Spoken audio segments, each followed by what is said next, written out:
जय हिंद बच्चों, आपका हमारे चैनल पे बहुत बहुत स्वागत है। और जैसे कि मैंने आपको लास्ट क्लास में मैंने आपको नॉन कोऑपरेशन मूवमेंट के बारे में बताया था, तो अब हम आगे उसी को कंटिन्यू करेंगे। आगे आज देखते हैं नॉन कोऑपरेशन मूवमेंट और उसके बाद हम देखेंगे सिविल डिसोबीडियंस मूवमेंट इसी क्लास में।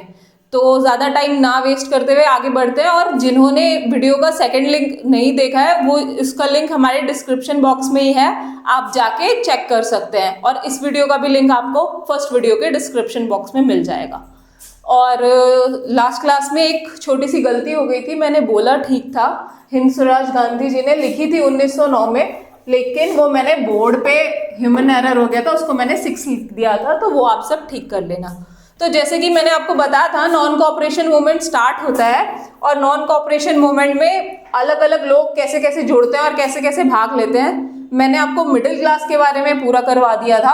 अब बचते हैं हमारे पीजेंट्स और ट्राइबल्स, मतलब कि आदिवासी, और ये है हमारे किसान वर्ग के लोग। तो अब आगे देखते हैं। मैंने आपको 2 नाम भी बताए थे, ये बाबा रामचंद्र और अलूरी सीताराम राजू। इनका नाम बहुत ज्यादा इंपॉर्टेंट है क्योंकि ट्राइबल्स में ये बहुत ही इनिशियल रोल, मतलब कि जरूरी रोल प्ले करेंगे। तो बाबा रामचंद्र जो थे ये अवध में से शुरू करेंगे अपना पीजेंट रिवोल्ट। अब ये लोग क्या बेटा, सबके ना अपने अलग अलग मोटिव्स हैं। जैसे मिडिल क्लास का अपना अलग मोटिव था, वैसे ही नॉन कोऑपरेशन मूवमेंट हो तो रहा है, असहयोग आंदोलन हो तो रहा है, लेकिन हर ग्रुप का अपने अलग अलग सोच और अलग अलग विचारों के लिए हो रहा है। जैसे कि नॉन कोऑपरेशन मूवमेंट ये लोग क्यों कर रहे थे, पीजेंट्स, ये देश के लिए नहीं थे, क्योंकि कभी इनको ख्याल ही नहीं आया इस चीज का कि अंग्रेजों ने इन्हें सता रखा है, अंग्रेजों से इन्हें कुछ रिवेंज लेना है या इन्हें आजादी चाहिए। इन्हें तो इन्हीं के जमींदारों ने, तालुकदारों ने बहुत ज्यादा परेशान किया हुआ था, बिना पैसे के काम करवाते रहते थे। तो ये बस उससे थोड़ी सी आजादी चाहते थे, अपना थोड़ा पैसा चाहते थे और अपना घर अच्छे से चल जाए, गुजर बसर, जो हर कोई चाहता है। तो आगे देखते हैं ये कौन थे भाई। बाबा रामचंद्र जी थे कौन, तो ये थे सन्यासी थे ये, लेकिन ये फिजी में गए हुए थे। फिजी एक जगह है ऑस्ट्रेलिया में, वहां पे ये गए हुए थे। और वहां पे ये क्या थे, नॉन पेड लेबरर, मतलब कि काम करते थे बंधुआ मजदूर वाला। इनको पैसे वैसे नहीं मिलते थे, तो वहां से लगता परेशान होकर यहाँ पे आके सन्यासी बन गए भाई साहब। अब आगे चलते हैं। आगे क्या होता है कि जो पीजेंट्स का मूवमेंट होता है वो बेसिकली सबसे ज्यादा इसलिए होता है क्योंकि तालुकदार और लैंडलॉर्ड्स एक तो जबरदस्ती अपनी जमीन से काम करवाते थे इनसे, उसके बाद जमीन पे तो काम करवाते ही करवाते थे, उसके बाद डिस्क्रिमिनेशन बहुत ज्यादा करते थे इनके साथ, भेदभाव, हमारे साथ मत बैठो, नीचे बैठो, लात मार देना, देखा ही होगा आपने पुरानी पिक्चरों में, मदर इंडिया टाइप्स मूवीज में। तो ये सब सिस्टम, ये सब चल रहा था। तो इन लोगों को जब पता चलता है नॉन कोऑपरेशन मूवमेंट के बारे में, असहयोग आंदोलन के बारे में, तो ये लोग भी चाहेंगे कि हमारे बाबा लाएंगे क्रांति, तो ये चाहेंगे क्रांति। तो क्रांति के लिए क्या करेंगे बेटा, इनके साथ एक तो बेगार करते थे। बेगार क्या होता है, बिना पैसों के किसी से काम करवाना, उसको बोलता है बेगार। तो ये क्या चाहेंगे, एबोलिशन ऑफ बेगार। मेन इनका रीजन यही होगा रेवोल्यूशन करने का या क्रांति करने का। और ज्यादातर एक चीज और होती है कि नाई और धोबी, 2 ग्रुप होते हैं नाई और धोबी के। वो लोग क्या करते हैं कि वो बोलते हैं कि हम तालुकदार और लैंडलॉर्ड्स को ना सर्विसेज देनी कर देंगे बंद, ना तो काटेंगे उनकी दाढ़ी, ना धोएंगे उनके कपड़े, पहने मैले कपड़े और बने रहे तालुकदार। तो ये चीज करते हैं, नाई धोबी बंद कर देते हैं ये लोग। और इसी बीच में जवाहरलाल नेहरू भी आ जाते हैं अवध में, वो लोगों से मिलते हैं, बातचीत करते हैं। जवाहरलाल नेहरू और ये बाबा रामचंद्र मिलके ऊद किसान सभा का आयोजन करते हैं। लेकिन ये सब मतलब कि आप देखोगे पीजेंट्स भी कर रहे हैं अपने बेसिस पे नॉन कोऑपरेशन जितना वो कर सकते थे, लेकिन हर चीज का कुछ ना कुछ डाउनफॉल या ड्रॉबैक होता है। तो इसका ड्रॉबैक क्या है वो देखते हैं। एक तो पहला ड्रॉबैक ये था कि तालुकदार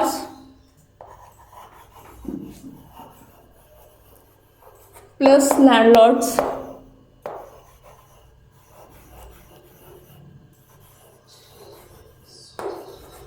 इनको इनकी जमीनों पे काम करना कर दिया गया बंद। बाजार्स वर लूटेड, बाजारों को लूट लिया गया।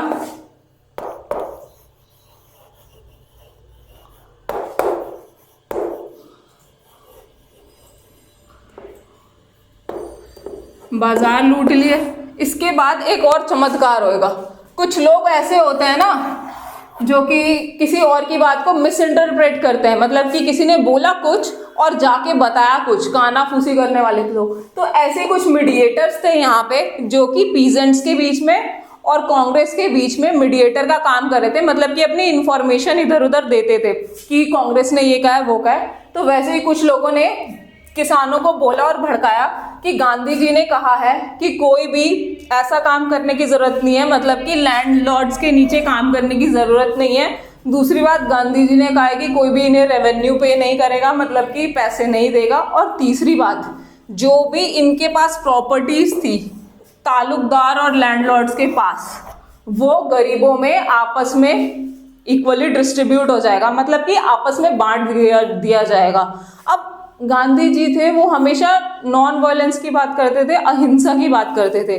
तो जब ये सब होएगा, कोई अपनी एक इतनी बड़ी जमीन का आके कोई भी आपके ऐसे हिस्सा कर देगा तो आपको गुस्सा नहीं आएगा? तो इस चीज में तो वायलेंस आ जाएगा ना। तो ऐसी बात गांधी जी कह नहीं सकते। तो ये एक फेक बात थी जो कि फैलाई गई, ये इसका ड्रॉबैक था। पीजेंट्स के बाद अब हम देखते हैं ट्राइबल्स पीपल क्या करते हैं, वो कैसे करेंगे नॉन कोऑपरेशन में सहयोग। अब ट्राइबल्स का देख लेते हैं थोड़ा। ट्राइबल्स बेटा ये स्टार्ट होगा आपका आंध्र प्रदेश में मूवमेंट स्टार्ट होता है। एक गुदेम हिल्स करके जगह थी, वहां पे ये लोग मतलब कि आंदोलन करेंगे, जिसको हेड करेगा कौन? हमारा अलूरी सीताराम राजू। ये आम आदमी नहीं है, ये बहुत खतरनाक आदमी है। ये कैसा है अभी मैं आपको आगे बताऊंगी, दैवीय शक्तियां इसके अंदर। ये ट्राइबल्स क्या करते थे? एक तो गोरिल्ला मूवमेंट करते थे। अब गोरिल्ला ये नहीं कि गोरिल्ला के कपड़े पहन गए और खुजाते हुए पहुंच गए लड़ने। गोरिल्ला मूवमेंट में बेटा क्या होता है कि छुप के किसी को वार करना, मतलब कि छुप के किसी पे अटैक करना। अब वो कैसे करते हैं? जैसे कि आप स्कूल जब जाया करते थे सर्दियों के टाइम पे, तो एक दोस्त होता था आपका भोला सा, उसका कोट ऊपर करते थे, सब मिलके उसे मारते थे और फिर उसे पता ही नहीं चलता था कि मारा किसने। तो सेम इसी तरीके के टैक्टिसेस शिवाजी भी अपने टाइम पे यूज करते थे, छुप जाते थे और जैसे ही कोई ब्रिटिशर या कोई ऐसा आदमी दिखता था जो उनकी बातें ना मानता हो, तो वो उसको मार पीट के खत्म कर देते थे। तो सेम गुरिल्ला वॉरफेयर कौन स्टार्ट करेंगे? हमारे ट्राइबल्स। इसके बाद एक ये ट्राइबल्स करते क्यों है नॉन कोऑपरेशन, इनका मोटिव क्या था? एक एक्ट आता है, यहां पे भी मैंने लिखा हुआ है, मद्रास फॉरेस्ट एक्ट।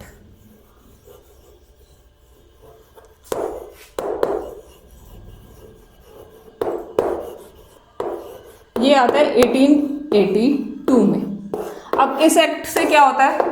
इस एक्ट का ये कहना है कि कोई भी आदमी अपने मतलब कि जानवरों को नहीं, मतलब कि ग्रेज करने के लिए लेके जा सकता है, घास चरवाने के लिए या कुछ भी करने के लिए। कोई भी मतलब फ्यूल वुड नहीं यूज करेगा, मतलब कि जैसे कि हम सब लकड़ियां काट के, पहले तो गैस सिलेंडर होते नहीं थे, एलपीजी हमारे पास, तो लकड़ियां काटते थे और उसी में खाना बना के खाते थे। तो इन्होंने बोल दिया भाई अंग्रेजों ने कि तुम ना तो लकड़ी काटोगे, ना फल खाओगे जंगलों का, ना अपने जानवरों को वहां पे चराओगे। तो ये करते क्या? तो इनसे अंग्रेज क्या करवाते थे? रोड्स, उस टाइम ये लोग ना बहुत डेवलपमेंट भी कर रहे थे इंडिया में, कुछ कुछ थोड़ा सा सही भी किया ब्रिटिशर्स ने, तो ये रोड बनवाते थे। लेकिन उसमें भी जो ये ट्राइबल्स थे इनको फोर्स लेबर करवाते थे, मतलब कि पैसे नहीं देते थे और काम करवाते थे इनसे। तो ये परेशान है, मतलब जो इन्हीं की जमीन है जहाँ पे ये रहते थे, इनका घर है जो, वहां पे ही ये बेचारे काम नहीं कर सकते। तो कितना इनजस्टिस सा है इनके साथ। तो इसीलिए ये अलूरी सीताराम राजू के साथ मिलेंगे और नॉन कोऑपरेशन मूवमेंट में करेंगे सहयोग। अब अलूरी सीताराम राजू के बारे में जानते हैं थोड़ा सा कि ये कौन थे। अलूरी सीताराम राजू के बारे में कहा जाता है कि ये एस्ट्रोलॉजर की, मतलब कि एस्ट्रोलॉजी की प्रिडिक्शन करते थे। और अलूरी सीताराम राजू मैथ्स में भी बहुत अच्छे थे। कैलकुलेशंस,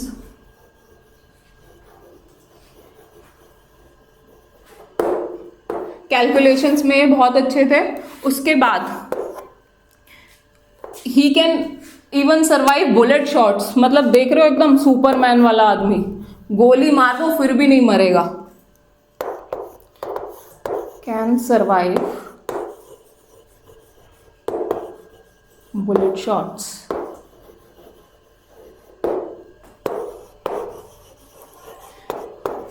ये सब बातें तो थी इनमें, और ये कहते थे, लोग कहते थे ऐसा, जो भी रिबेलियस थे, मतलब कि क्रांतिकारी थे इस ट्राइब के, वो कहते थे कि इनके अंदर दैवीय शक्तियां हैं और ये है incarnation of God. Incarnation of God का मतलब होता है भगवान का अवतार। अब देख लो भगवान के अवतार के साथ क्या होगा। 1924 में इस भगवान के अवतार को फांसी पे टांग देंगे और भगवान का अवतार जो है निपट लेगा, खत्म हो जाएगा, मतलब कि मर जाएगा। तो ये थे ट्राइबल्स, इनका रोल था ये। अब इसके बाद चलते हैं आगे।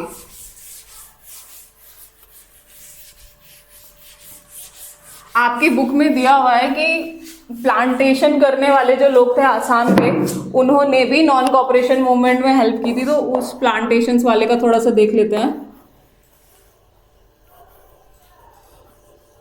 ये लोग कैसे असहयोग आंदोलन करते हैं ये देखते हैं। असम के वर्कर्स थे। आसाम में क्या होता था कि इनको ना फोर्सफुली उगवाते थे इनसे टी, चाय की खेती में इनसे करवाते थे काम मजदूरों से, और जो भी ये किसान थे हमारे। और एक इनलैंड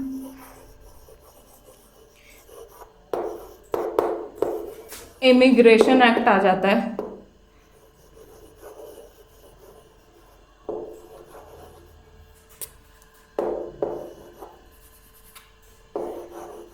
इमिग्रेशन एक्ट। तो ये लोग कभी अपने घर ही नहीं जा सकते थे। इस एक्ट के अंदर ये था कि जो भी चाय के बागानों पे काम कर रहा है वो उस जगह को छोड़ के अपने घर नहीं जा सकता, या वापस काम करने के लिए, कि काम किया दिन में 5-7 घंटे, उसके बाद अपने घर चले गए इवन। और ये था कि अगर इनको घर जाना भी है तो वो पहले परमिशन लेंगे जो भी उस बागान का मालिक है उससे, उसके बाद अपने घर जाएंगे, जो कि परमिशन मिलनी तो है नहीं, पता ही है। देखा होगा आपने KGF में जब रॉकी भाई पैदा होते हैं तो उनके पापा कहाँ कोलार माइंस में काम ही कर रहे होते हैं। तो सेम वही कंडीशंस इनकी भी थी, फोर्स लेबर, फालतू में काम करे जा रहे हैं। क्यों करे जा रहे हैं पता ही नहीं है, लेकिन मैं बताती हूँ आपको क्यों करे थे। ये जो थी ना हमारी चाय है एडिक्टेबल है ये, मतलब कि हमें इसका आदत लग जाती है। और सेम है ओपियम,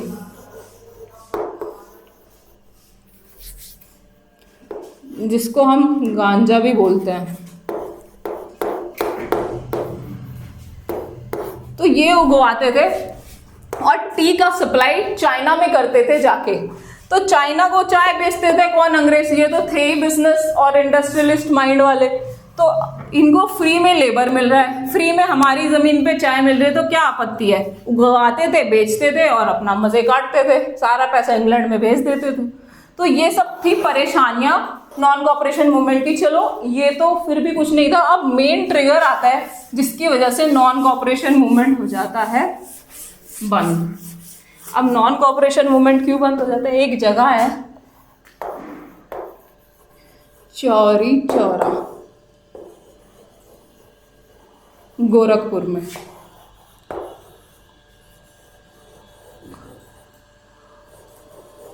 गोरखपुर कहाँ है? तो बोले अपना यूपी, उत्तर प्रदेश। उत्तर प्रदेश में चौरी चौरा इंसिडेंस होता है। इसमें क्या होता है? पीसफुल लोग अपना जा रहे होते हैं, उनके हाथों में मशाल वशाल होती है, अपना प्रदर्शन करते हुए जा रहे होते हैं, बोलो आज़ादी गाते हुए अपना जा रहे होते हैं। तो कुछ पुलिस वाले हैं, अब गंदी आदत तो होती है यूपी वालों को मज़े लेने की, तो मज़े ले लेते हैं इन नॉर्मल जो पीसफुल लोग जा रहे होते हैं अपना नॉन वायलेंस के थ्रू प्रदर्शन करते हुए। अब मज़े ले लेते हैं तो कुछ लोग सुनते हैं, अब सब तो सुनने वाले होते नहीं है क्योंकि सब गांधी जी नहीं थे ना। तो क्या होता है, क्लैश हो जाता है बिटवीन पुलिस एंड सिविलियंस।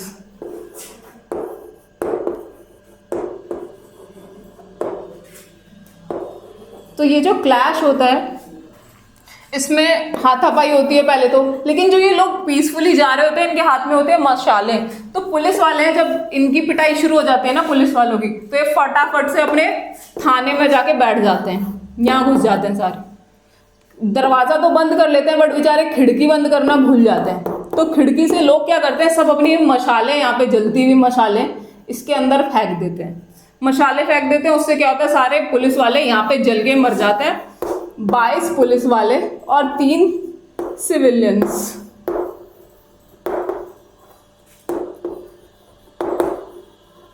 मर जाते हैं इस इंसिडेंट्स में। तो ये जो है चौरी चौरा मूवमेंट, ये मेन कॉज हो जाता है आपके असहयोग आंदोलन को वापस बुला लेने का। गांधी जी लोगों को, ये नॉन कोऑपरेशन मूवमेंट को विड्रॉ कर लेते हैं। अब इसके बाद हम पढ़ेंगे non cooperation movement. Non cooperation movement हम पढ़ चुके हैं, अब हम पढ़ेंगे सिविल डिसोबीडियंस के बारे में जानो।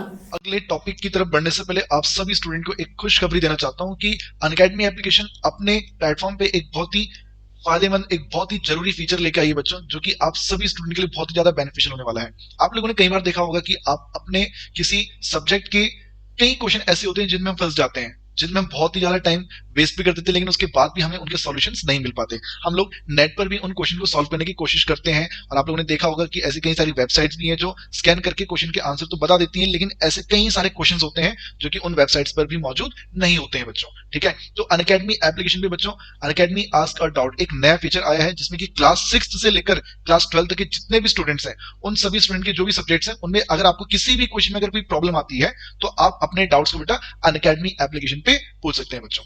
उसका भी देखो जो तरीका है वो मैं आपको सब बताता हूं, लेकिन आपको ये बता दूं कि भैया ये जो एप्लीकेशन है, ये जो फीचर आया है, इसमें आप जरूरी नहीं कि आप सिर्फ एक ही डाउट पूछो। कोई भी स्टूडेंट अनलिमिटेड डाउट्स इस एप्लीकेशन पे पूछ सकता है, किसी भी टाइम पर पूछ सकता है, और जो भी आपको सॉल्यूशन मिलेगा भैया एक हाई क्वालिटी वीडियो में आप लोगों को हिंदी और इंग्लिश दोनों में ही आपको सॉल्यूशन यहाँ पर मिलने वाले हैं। ठीक है, देखिए उसका तरीका भी आप लोगों को मैं बता देता हूँ। बस आप लोगों ने जब आप अनअकैडमी जो लर्निंग ऐप है, जब आप उसको ओपन करेंगे तो उसपे बेटा आपको आस्क अ डाउट वाला फीचर मिलेगा। वहां पर क्लिक जब आप कर लेंगे तो उसके बाद आपके सामने ऑप्शन आएगा take a picture choose from gallery. तो आप फोटो क्लिक कर लीजिए, जो भी आपका क्वेश्चन है उसकी फोटो क्लिक कर लीजिए, और फोटो क्लिक करने के बाद दोस्तों आप लोगों ने आपका जो स्पेसिफिक क्वेश्चन होगा उस क्वेश्चन को आप लोगों ने क्रॉप करना है, सिर्फ उतना ही पार्ट क्रॉप करना है जितने में आपको क्वेश्चन दिखाई दे। और उसके बाद बेटा आप लोगों ने ये बताना है कि ये क्वेश्चन कौन से सब्जेक्ट का है, मैथ्स का है, फिजिक्स का है, केमिस्ट्री का है, किस सब्जेक्ट का क्वेश्चन ये है। ठीक है, तो ये सब चीजें आपको मालूम ही है यार। ठीक है ना, बस ये ध्यान रखना कि भाई जो भी क्वेश्चन आप पूछो एक फोटो में एक ही क्वेश्चन होना चाहिए। ये नहीं कि आप एक फोटो में 2-3 क्वेश्चन एक साथ भेज दो, ऐसे नहीं चलेगा भाई। एक बार में आप लोगों ने एक क्वेश्चन पूछना है, और क्लियर इमेज होनी चाहिए, जो कि क्वेश्चन एकदम क्लियर हो। और कोई अगर क्वेश्चन ऐसा है जिसमें 4 ऑप्शंस अवेलेबल है तो आपने सभी ऑप्शंस के साथ उस क्वेश्चन को पूरा पोस्ट करना है बच्चों। तो देखिए उसके कुछ ही देर के बाद या तो तुरंत ही आपको उसका सॉल्यूशन मिल जाएगा, लेकिन कई बार क्या होता है कि हमारे जो सिस्टम में वो क्वेश्चन ऑलरेडी अवेलेबल नहीं होता है, तो उस सिचुएशन में हमारे जो एडुकेटर्स होंगे, जो हमारे जो एक्सपर्ट्स होंगे उस सब्जेक्ट के, वो उस क्वेश्चन का सॉल्यूशन आपको कुछ देर के बाद सेंड करेंगे बच्चों। ठीक है, या तो आपको आंसर तुरंत ही मिल जाएगा या फिर कुछ देर में मिल जाएगा, लेकिन यह है कि सॉल्यूशन आप लोगों को जरूर मिलेगा। तो बच्चों ये अनअकैडमी एप्लीकेशन पे नया फीचर है और इसका फायदा आप सभी स्टूडेंट उठा सकते हैं। तो उसके लिए बस आपको करना क्या है, अनअकैडमी लर्निंग ऐप को बेटा आप लोगों ने इंस्टॉल करना है। अनअकैडमी लर्निंग ऐप को आप लोगों ने इंस्टॉल करना है, और उसके जो लिंक है दोस्तों वो मैंने इस वीडियो के डिस्क्रिप्शन में दे दिए हैं। वीडियो के जो डिस्क्रिप्शन है, जिस भी क्लास के स्टूडेंट आप हैं, क्लासेस नीचे आ रखी होंगी 6, 7, 8, 9, 10, 11, 12, जिस भी क्लास के स्टूडेंट आप हैं उस लिंक पर क्लिक कीजिए, और उसके बाद बच्चों आपकी जो एप्लीकेशन भी इंस्टॉल हो जाएगी और आपका सीधा ये डाउट सॉल्विंग वाला ये जो फीचर बेटा आप सीधा वहां पे पहुंच जाएंगे। जो नए स्टूडेंट होंगे, अगर आप अनअकैडमी एप्लीकेशन को पहली बार इंस्टॉल करेंगे दोस्तों, तो आपको इस फीचर को अवेल करने के लिए ये कोड यूज करना पड़ेगा बच्चों। ठीक है, ये रेफरल कोड हमारा होगा AC लाइव, इसके जरिए बेटा आप लोग इस फीचर को भी यूज कर सकते हैं बच्चों। ठीक है, तो चलिए अच्छे से तैयारी करते रहिए, कहीं दिक्कतें आ रही है भैया तो हमसे पूछते रहिए, अनअकैडमी एप्लीकेशन में पूछते रहिए। ठीक है, और जरूरी बात बेटा और कि ये जो फैब मंथ है, इस मंथ में बच्चों आप लोग अगर प्लस या आइकॉनिक सब्सक्रिप्शन लेते हैं अनअकैडमी का, तो उसमें आपको 10% का डिस्काउंट मिलेगा, और 1 मंथ के लिए भी आप अनअकैडमी को यहाँ पे ज्वाइन कर सकते हैं। ठीक है, तो पढ़ते रहिए बच्चों, अच्छे से तैयारी करते रहिए। All the best.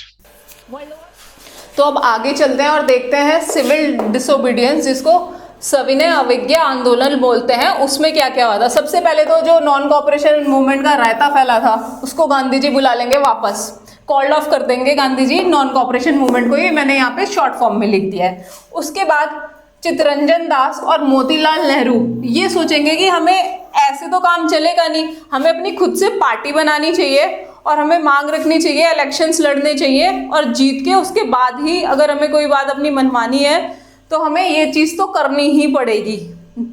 उसके बाद लेकिन ये लोग ये सोच रहे होते, ये थोड़े एजड बड़े एज के लोग हैं।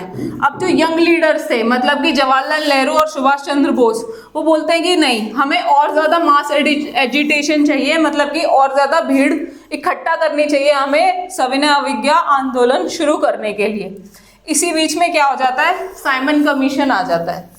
साइमन कमीशन बनाया गया था सर जॉन साइमन के टाइम पे, और इस टाइम गवर्नमेंट थी ब्रिटेन में टोरी गवर्नमेंट, नाम याद रखना, टोरी गवर्नमेंट है। तो साइमन कमीशन में क्या होता है, साइमन कमीशन आया होता है इंडिया में कॉन्स्टिट्यूशनल चेंज करने के लिए।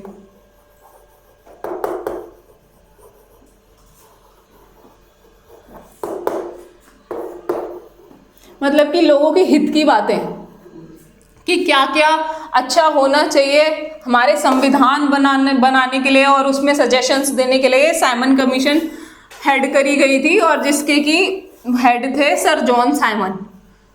लेकिन इसमें सबसे बुरी बात ये थी साइमन कमीशन में कि कोई भी इंडियन जो था उसको इंक्लूड ही नहीं करा गया। मतलब ये ऐसी बात है कि कोई आपके बारे में आपका एक टाइम टेबल सेट कर रहा है और वो आपसे पूछ ही नहीं रहा, उसे पता ही नहीं है कि आप कौन हो, तो ऐसा कैसे चलेगा। तो सेम ये था, तो इसका लोग बहुत ज़्यादा प्रोटेस्ट करने लगते हैं और गो बैक साइमन के नारे लगाने लगते हैं। लाला लाजपत राय ने ये नारा दिया था साइमन गो बैक का। उसके बाद लाठीचार्ज में उन्हें मार भी दिया था इन लोगों ने पीट पीट के। बहरहाल इसमें क्या होता है, कॉन्स्टिट्यूशनल चेंजेस की बातें होती है, लोग इसका बहुत ज़्यादा मतलब कि खिलाफ इसके होते हैं और गांधी जी बिल्कुल भी सपोर्ट में नहीं होते हैं, ना कांग्रेस पार्टी सपोर्ट में होती है। तो जवाहरलाल नेहरू क्या करते हैं और सुभाष चंद्र बोस मिलके 26 जनवरी 1930 को पूर्ण स्वराज घोषित कर देते हैं और पहला इंडिपेंडेंस डे सेलिब्रेट करते हैं इसी दिन। फर्स्ट इंडिपेंडेंस डे खुद से ही सेलिब्रेट करते हैं। हम इंडिपेंडेंस हमें मिली नहीं थी आज़ादी, लेकिन ये लोग सेलिब्रेट करते हैं, एकदम झंडा वंडा फहराते हैं, खूब मज़े से घूमते हैं अपना। उसके बाद ये सब हो जाता है, फिर उसके बाद आगे चलते हैं हम, अब देखते हैं आगे क्या होता है। उस टाइम पे जो हमारा वो होता है गवर्नर जनरल या वायसराय, वो होते हैं लॉर्ड इरविन। लॉर्ड इरविन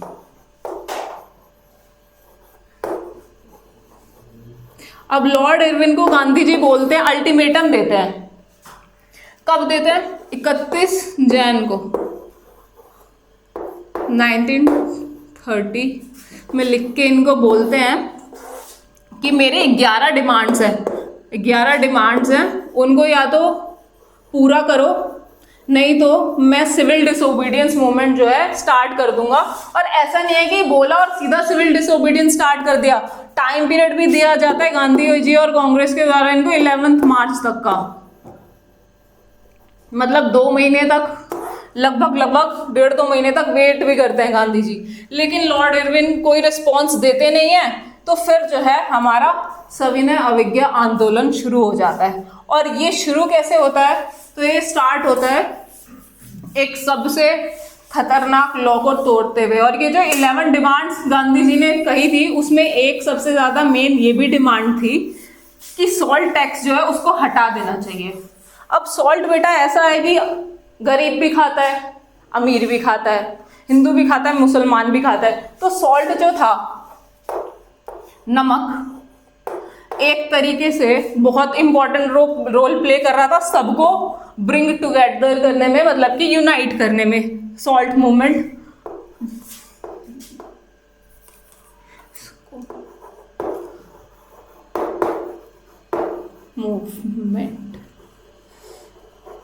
डांडी मार्च भी इसी को बोलते हैं, या सॉल्ट मार्च, सॉल्ट मूवमेंट, डांडी मार्च, सब इसको बोलते हैं। तो नमक ऐसी चीज़ थी, और हम तो ऐसे कि हमें तो टूथपेस्ट में भी नमक चाहिए, तो ऐसा तो हाल था हमारा नमक के बिना। और वैसे भी सच में मतलब कि ये तो इतना बेसिक चीज है ना, जिसके लिए टैक्स तो देना ही नहीं चाहिए। हम अपने समुद्र का पानी उबाल रहे हैं, नमक बना रहे हैं, उससे अंग्रेज को क्यों टैक्स दें हम, किस बात के लिए? वो इस चीज को कैसे इलीगल कह सकते हैं? तो गांधी जी बोलते हैं अब मैं जाऊंगा ये सॉल्ट लॉ को तोड़ने। तो ये अपने साबरमती आश्रम से चलना शुरू करते हैं 12 मार्च को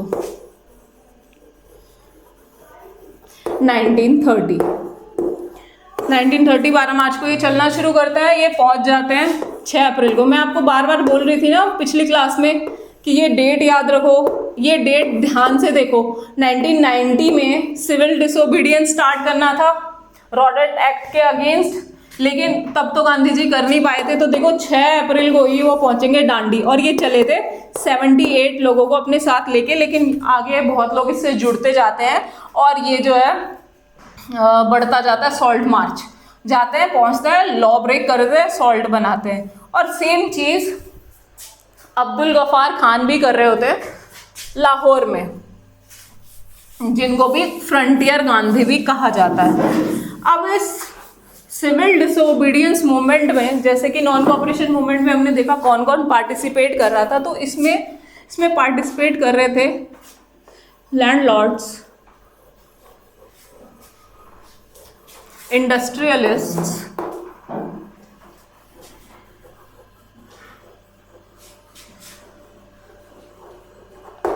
और वुमेन्स।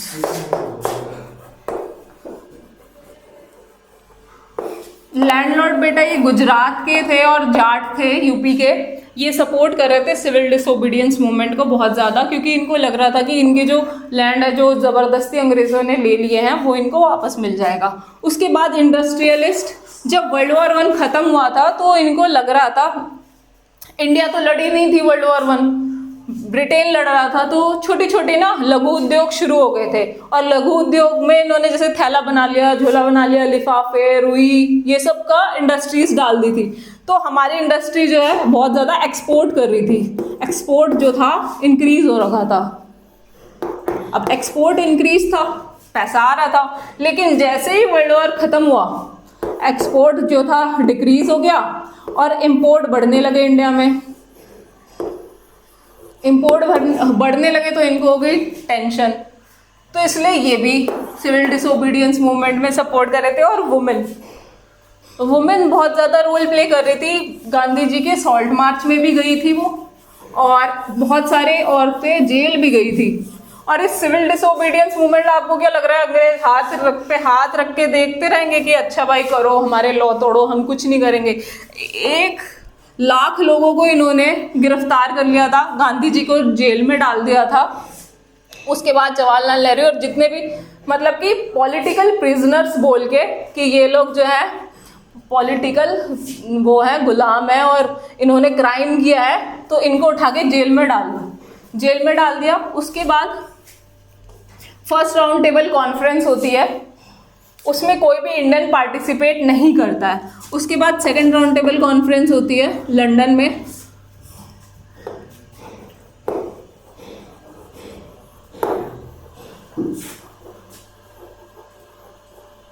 इसमें गांधी जी जाते हैं और लॉर्ड इरविन से रिक्वेस्ट करते हैं, मतलब कि कहते हैं कि जितने भी पॉलिटिकल प्रिजनर्स तुमने पकड़े हैं उनको छोड़ दो। ये होता है लंदन में।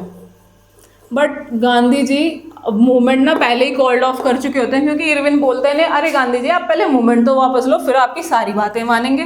वही पागल बना दिया, मानी कोई भी बात नहीं। तो गांधी जी जब ये सेकेंड राउंड टेबल कॉन्फ्रेंस करके आते हैं लंदन से, तो वो सिविल डिसोबीडियंस मूवमेंट ना दोबारा से स्टार्ट कर देते हैं। लेकिन उनके साथ गरीब तबके के लोग नहीं होते, क्योंकि अगर आपका मालिक किसी चीज़ में पार्टिसिपेट कर रहा है तो उसका नौकर उस चीज़ के बिल्कुल अगेंस्ट होगा, वो उसमें कभी सपोर्ट नहीं करेगा। आप देखो लैंडलॉर्ड्स हैं, इंडस्ट्रियलिस्ट्स हैं, तो वर्कर सपोर्ट नहीं करेंगे। वर्कर सिर्फ नागपुर के थे, वो सिविल डिसोबीडियंस में सपोर्ट कर रहे थे। और वुमेन्स के लिए गांधी जी ये बात कहते थे कि औरतों को अपना घर संभालना चाहिए, घर में रहना चाहिए। और कांग्रेस ने एक बात कहती थी कि ये लोग कितना भी कर ले, इनको कोई पोजीशन नहीं मिलेगी कांग्रेस में, ये बस as a symbol role play करेंगी वुमेन। तो ये था आपका सिविल डिसोबीडियंस मूवमेंट, इसमें ये सब होता है। अब इसके ड्रॉबैक क्या क्या थे, इसमें दो लोग जो थे, दो चीज़ें इंक्लूड नहीं थी, वो थी आपके दलित और मुस्लिम।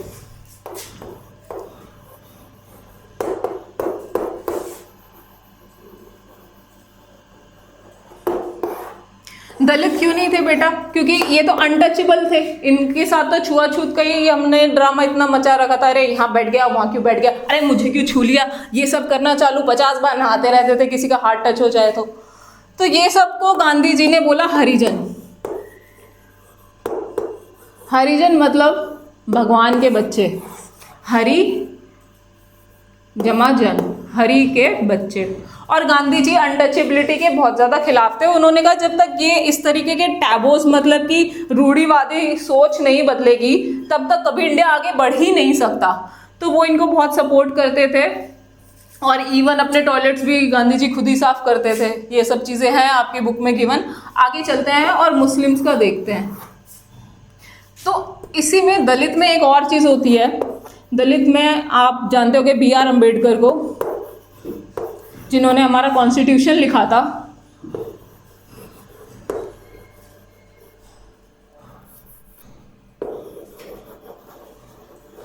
ये बात करते हैं गांधी जी से कि दलित्स के लिए अलग से वोटिंग राइट्स होने चाहिए, एक वोटिंग प्लेटफॉर्म होना चाहिए जहाँ पे सिर्फ एक दलित ही लीडर खड़ा होगा और उसको वोट्स देंगे दलित। तो गांधी जी हमेशा यूनिटी की बात करते थे और भीमराव अंबेडकर की इस बात से यूनिटी तो हो नहीं रही थी।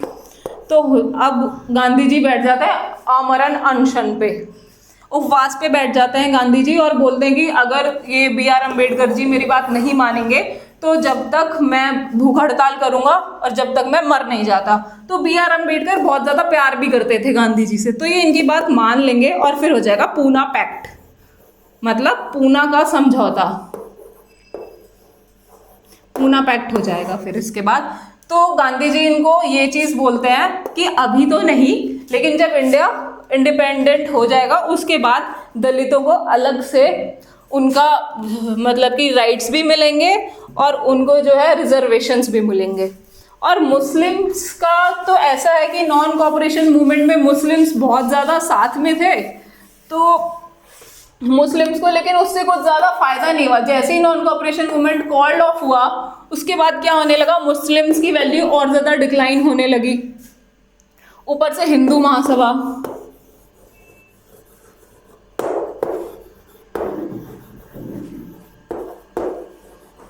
हिंदू महासभा के मेंबर्स कांग्रेस के कुछ लीडर्स भी थे और ये लोग हमेशा बात करेंगे किसकी, वैदिक काल की, वैदिक टाइम्स की बात करेंगे और चाहेंगे कि कभी भी मुस्लिम्स की पावर इंक्रीज ना हो। तो मोहम्मद अली जिन्ना जो है वो गांधी जी से बात करते हैं और कहते हैं कि हम लोग कुछ ऐसा करते हैं जिससे कि हिंदू और मुस्लिम यूनाइट हो जाएं, मुस्लिम्स को अलग से पावर दी जाए, उनके लिए अलग से स्टेप्स लिए जाएं। लेकिन ये जो हिंदू महासभा थी ये कर देती है साफ साफ इनकार, और मुस्लिम्स के लिए ऐसा कुछ नहीं होता है। तो मुस्लिम को ऐसा फील होता है कि वो मेजॉरिटी से बस सप्रेस हुए हुए हैं, मतलब कि दबाए गए हैं। तो इतना था आपका आज सिविल डिसोबीडियंस मूवमेंट। अब मैं थोड़ा सा आपको पेट्रियाटिक फीलिंग के बारे में बता देती हूँ कि क्या क्या है आपके चैप्टर में, उसके बाद आपका ये चैप्टर हो जाएगा ख़त्म। तो अब फीलिंग ऑफ नेशनलिज्म देख लेते हैं। इसमें क्या क्या है बेटा, जब नेशनलिज्म की फीलिंग जैसे यूरोप में हमने स्टार्ट करा था तो यूरोप में जर्मेनिया बनाया गया, जर्मेनिया को मतलब कि मदरलैंड से कनेक्ट किया गया जर्मन पीपल के मन में नेशनलिज्म की फीलिंग लाने के लिए। जैसे बोलते हैं भारत माता की जय, एकदम हमारे दिल से निकलता है ना वो, तो वो फीलिंग लाने के लिए, मतलब एक इमेजिनरी है, भारत माता सच में कोई थोड़ी ना साड़ी पहन के घूम रही है, लेकिन वो हमारे दिलों में है, वो हमारे मन में वो कॉन्सेप्ट जो आया, वो ये फीलिंग लाना बहुत ज़रूरी था जो कि लोगों को यूनाइट कर सके। तो इसलिए फॉकलोर मतलब कि ऐसी पौराणिक कथाएं, हिस्ट्री की बातें, पॉपुलर गाने, लिखे हुए हाइम्स, ये सब चीज़ें लोगों ने शुरू करी बतानी एक दूसरे को। सिंपल यूज़ किया गया भारत माता का, भारत माता का मुकुट कश्मीर को बताया गया, उनके हाथों में त्रिशूल दिया गया, और भी बहुत सारी चीज़ें, जैसे हम इंडिया का मैप बनाते हैं ऐसे करके, और इसके बीच में फिर भारत माता को डिपिक्ट करते हैं, है ना। भारत माता ऐसे बना देते हैं, मेरी ड्राइंग थोड़ी गंदी है। उसके बाद ये भारत माता की पेंटिंग पहली बार बनी थी 1906 में, जब स्वदेशी मूवमेंट हो रहा था। बनाई किसने थी? अविंद्रनाथ टैगोर ने। ये 1 नंबर का क्वेश्चन आ जाना है 1 मार्क्स में, या ट्रू और फॉल्स में, और गलत करके आ जाना। अविंद्रनाथ टैगोर कौन थे? रविंद्रनाथ टैगोर के भाई थे, सरनेम से याद कर लेना। दोनों भाई थे, एक लिख रहा था एक बना रहा था। रविंद्रनाथ टैगोर जो थे वो भी गीतांजलि लिखेंगे, उसमें भी वो अमर सोनार बांग्ला भी लिखेंगे जब बंगाल डिवीजन होगा। ये मैंने आपको अपने फर्स्ट क्लास में भी बताया था। उसके बाद बंकिम चंद्र चटर्जी या बंकिम चंद्र चट्टोपाध्याय आते हैं, ये लिखेंगे Vande Mataram, national song of India. ये लिखेंगे किसमें? अपनी नॉवल में आनंद मठ में ये लिखते हैं।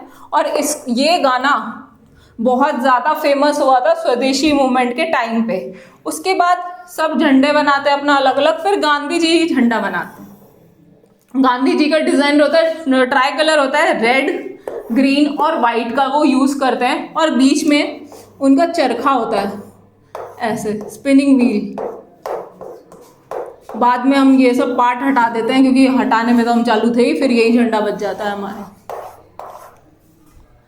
तो ये स्पिनिंग व्हील जो है ना, ये शो करता था सेल्फ हेल्प को, मतलब कि छोटे छोटे लघु उद्योग को, और हम खुद से काम करें और खुद से कमाएं, किसी के अंडर काम ना करें। तो आज के लिए इतना ही। इस वीडियो में मैंने आपका नेशनलिज्म इन इंडिया पूरा कर दिया है। बाकी आपको कोई क्वेश्चन हो या आप चाहते हो मैं कौन सा टॉपिक और अच्छे से आपको समझाऊं, वो आप प्लीज़ मेरे को कमेंट सेक्शन में बताइएगा। इस वीडियो को लाइक करिए, शेयर करिए और सब्सक्राइब कर लीजिए इस चैनल को, क्योंकि इसमें और बहुत सारे इंफॉर्मेटिव वीडियोस आने वाले हैं और हम जल्दी सोशल साइंस को पूरा इसमें कंप्लीट करेंगे। Thank you. जय हिंद, जय भारत।